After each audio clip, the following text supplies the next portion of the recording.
கண்ணியத்துக்குரியவர்களே, அல்லாஹுடைய தன்மைகளில் சிலவை அல்லாஹு சமியா, அல்லாஹ் கேட்பவன், அல்லாஹு பசீர், அல்லாஹ் பார்ப்பவன், அல்லாஹு ரகீப், அல்லாஹ் கண்காணிப்பவன், அல்லாஹு லத்தீஃப், அல்லாஹ் நுட்பமானவன், அல்லாஹு ஹபீர், அல்லாஹ் அனைத்தையும் சூழ்ந்தறியக்கூடியவன். கண்ணியத்துக்குரிய என் அன்பு சகோதர சகோதரிகளே, இந்த தன்மையெல்லாம் ஏன் சொல்கிறேன் என்றால், இந்த சமூகத்திலே பாவம் செய்யக்கூடிய பலர் இந்த அல்லாஹுடைய தன்மைகளை மறக்கிறார்கள். அல்லாஹுடைய தன்மைகளை மறந்துதான் பாவம் செய்கிறார்கள். ஒரு பாவம் செய்பவர் அல்லாஹ் என்னை பார்த்து கொண்டிருக்கிறான் என்ற உணர்வை உள்ளத்திலே ஆழ பதிந்திருந்தால் அவர் பாவம் செய்வாரா? அல்லாஹ் அவர் பேசக்கூடிய வார்த்தைகளை கேட்டுக்கொண்டிருக்கிறான் என்பதை அவர் உள்ளத்தால் அறிந்து கொண்டிருந்தால் அவர் அந்த பாவத்தை, அந்த குற்றத்தை தொடர்வாரா? ஆனால் பாருங்கள், எம்முடைய முஸ்லிம் சமூகத்துடைய வாலிபர்களுடைய சிலருடைய நிலைமை எண்ணி பாருங்கள். அவர்களுடைய வாழ்வு எப்படி இருக்கிறது? அவர்களுடைய தனிமையின் அறையுடைய வாழ்க்கை எப்படி இருக்கிறது? அவர்களுக்கு தனிமையின் அறை கிடைத்து விட்டால் என்ன செய்கிறார்கள் அந்த முஸ்லிம் வாலிபர்கள்?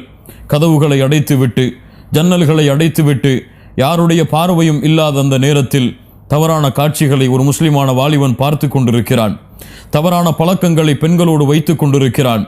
தவறான முறையில் இணையதளங்கள் வாயிலாகவும் தங்களுடைய மொபைல் போன்கள் வாயிலாகவும் தவறான செயல்பாடுகளை, தவறான செய்திகளை நண்பர்களோடும் பெண்களோடும் பகிர்ந்து கொண்டிருக்கிறான்.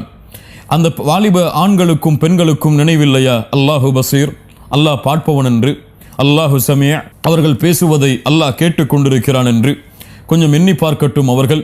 அவர்களுடைய தந்தை அவர்களோடு இருந்தால் அவர்கள் அந்த குற்றத்தை செய்வார்களா? அவர்களுடைய தாய் அவர்களோடு இருந்தால் தவறான காட்சிகளையும் தவறான செயல்பாடுகளையும் செய்து கொண்டிருப்பார்களா?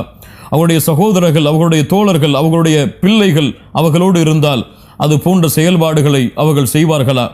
ஆனால் கண்ணியத்துக்குரியவர்களே, உலகத்துடைய மனிதர்களுடைய பார்வையை அடைப்பதற்காக கதவை அடைக்கிறார்கள், திரையை போடுகிறார்கள். நான் செய்யக்கூடிய பாவம் யாருக்கும் தெரியக்கூடாது, தெரிந்துவிட்டால் என் கண்ணியம் குறைந்துவிடும் என்ற காரணத்திற்காக பாவம் செய்யும் பொழுது யாரும் பார்க்கக்கூடாது என்று பயந்து செய்கிறான். ஆனால் அல்லாஹுடைய பார்வையை எந்த திரையை போற்று அந்த வாலிபனான ஆணும் பெண்ணும் அகற்ற முடியும், மறைக்க முடியும்? அல்லாஹ் பார்க்கிறான். கொஞ்சம் எண்ணி பார்க்கட்டும். அவர்கள் தவறான படங்களை, காட்சிகளை பார்த்து கொண்டிருக்கும் பொழுது இவன் செய்யக்கூடிய பாவத்தை அல்லாஹ் பார்த்து கொண்டிருக்கிறான். இவன் தவறான பழக்கம் மூலமாக பெண்களிடத்திலே பேசிக் கொண்டிருக்கும் பொழுது அல்லாஹ் ரப்புல் ஆலமீன் அதை கேட்டு கொண்டிருக்கிறான். ஆனால் தந்தை இருந்தால் பாவம் செய்யாத இவன், தாய் இருந்தால் அந்த காட்சிகளையும் பேச்சுகளையும் பேசாத இவன், மனைவி இருந்தால் அதே பாவத்தையும் குற்றத்தையும் செய்ய துணியாத இவன், அல்லாஹ் ரப்புல் ஆலமீன் பார்க்கும் பொழுதும், அல்லாஹ் ரப்புல் ஆலமீன் கேட்கும் பொழுதும், அல்லாஹ் ரப்புல் ஆலமீன் அவனை கண்காணிக்கும் பொழுதும் இது போன்ற பாவங்களை அல்லாஹுடைய பார்வையின் அச்சமில்லாமல்